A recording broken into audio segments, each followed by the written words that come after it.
I believe we're bearing witness of the dark forces. And that's another thing that will lead me on to the preaching that Father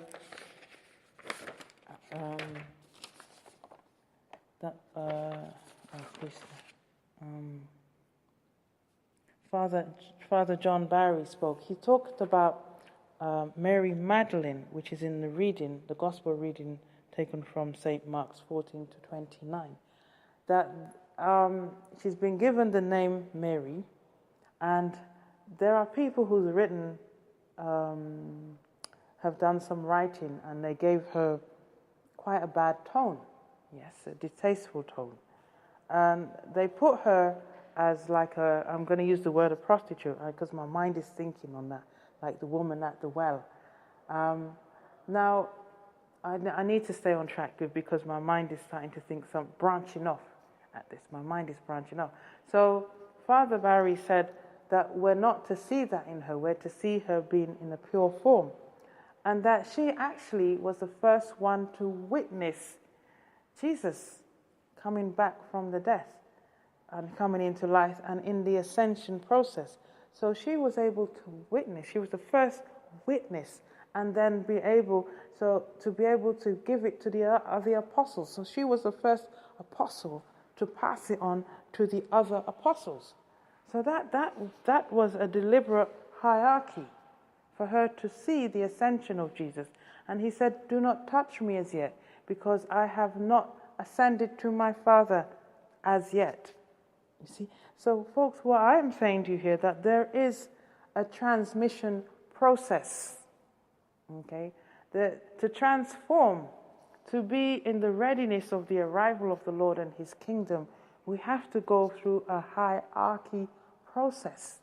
And that's why I said the Lord has been dispensing divine energies over the period of time to enable us to tap in, so we can take that step by step, that Jacob's ladder, in the readiness of his coming, you see. But the rulers, those who have been ruling us, has not bear witness in the Lord. They have been bearing witness in the works of their own hands. So now they have impeded the people from knowing the coming of the Lord, and in the physical and the mindful awareness, you see. So I have been saying that humanity is in a delayed awareness of what actually is happening on the earth. The goodness, that we are actually in the age of enlightenment. That's enlightenment, as I have said before, means knowing the heavens.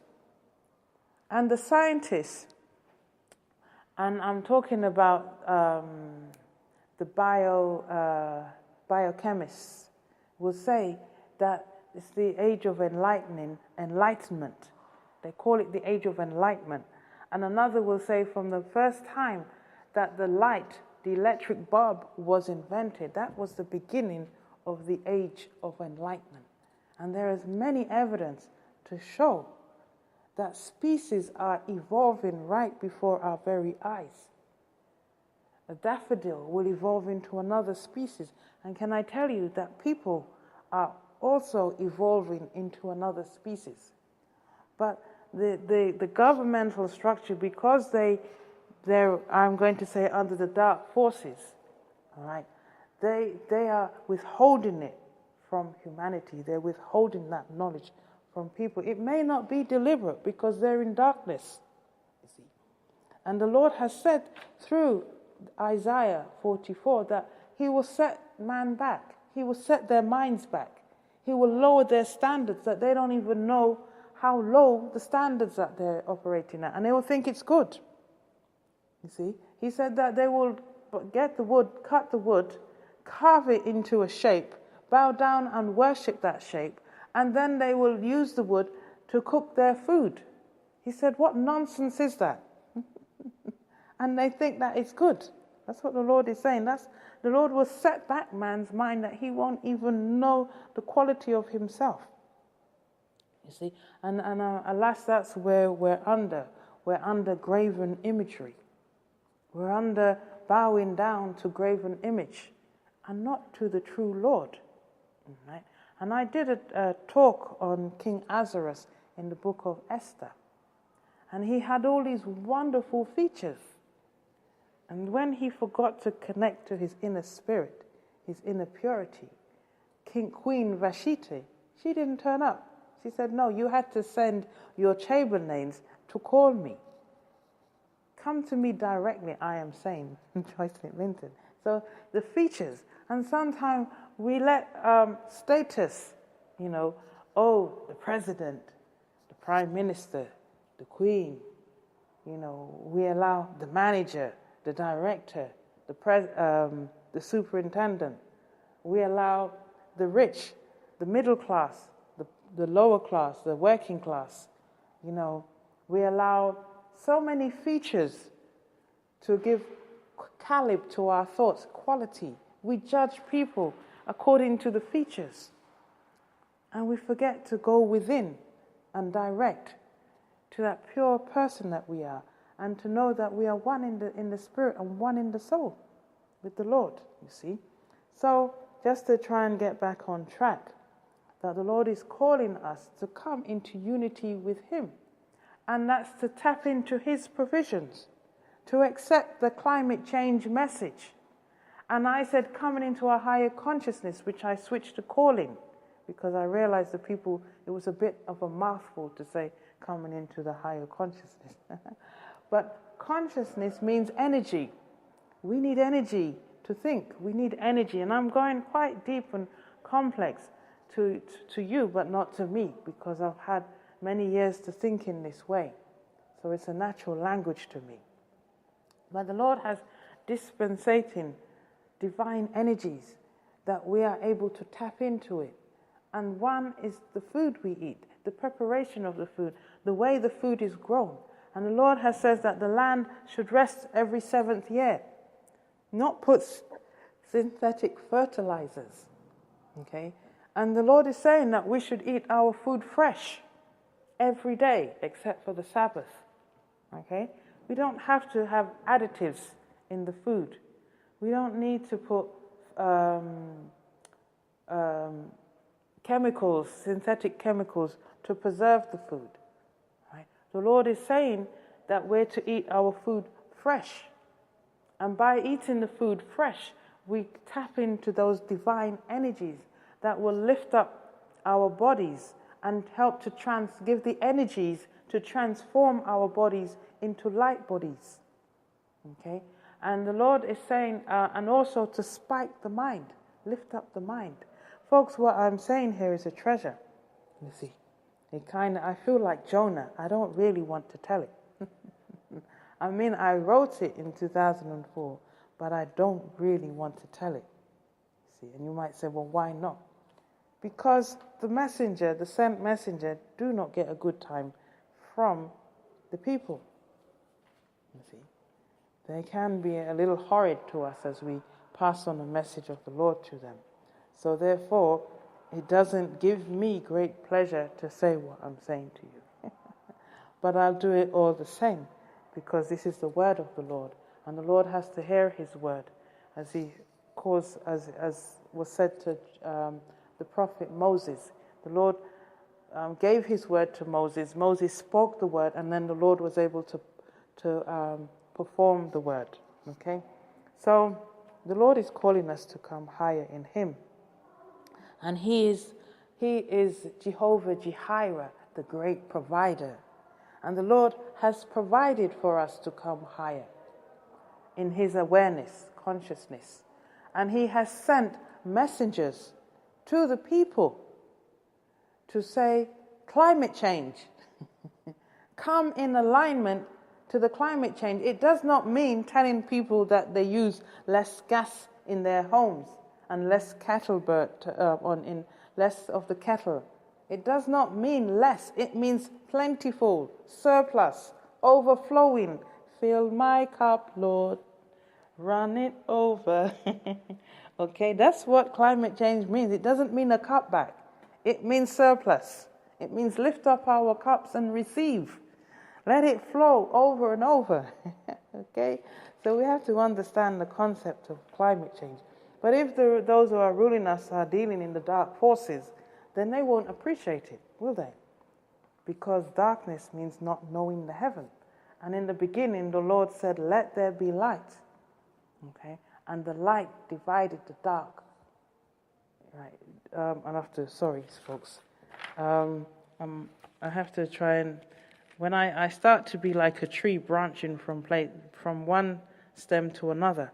So, and God saw the light, and God said, let there be light, and there was light. And God saw the light that it was good, and God divided the light from the darkness. Okay? So we have to come into light, folks. And those who are ruling us, if they are in the disobedience of the Lord and they're bowing down to graven imagery, the Lord will set their minds back. The Lord will set their minds. I'm talking about the Almighty in Himself. The Almighty will set their minds back, that they recoil in darkness and they cannot comprehend the light. And I'm going to go over to St. John's, the Gospel of St. John's here. So if I go over to the Gospel of St. John, chapter 1, okay, and it says, in the beginning was the Word, and the Word was with God, and the Word was God. The same was in the beginning with God. And many would argue this and say it was Jesus, okay.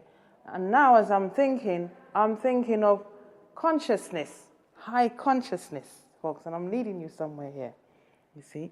And all things were made by Him, and without Him was not anything made that was made. In Him was life, and the life was the light of men. The light of men. Okay, so life is light.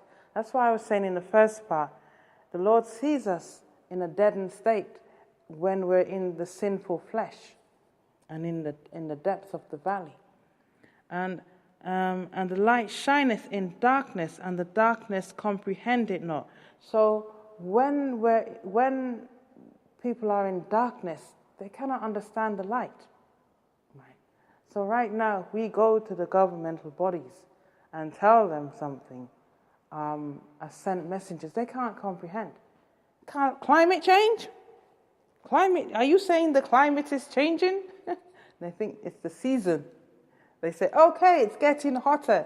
Yes, one man's person said to me, well, because we have the European skin, we can feel the heat. And yes, it is getting hotter. Yes, the climate is getting hotter.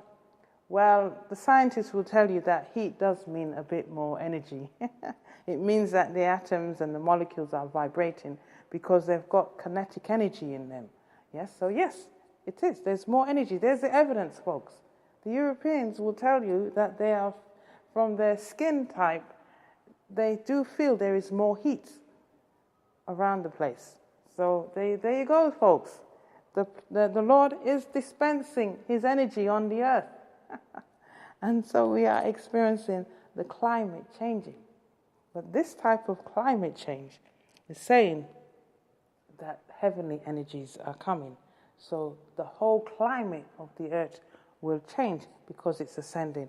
Now, folks, myspeaker.com, it's coming to an end. So whether I can do a part 3, you see, because I kind of tapped on the wrong part of my screen here, and it ended the first part abruptly. So it's given me 45 minutes slot.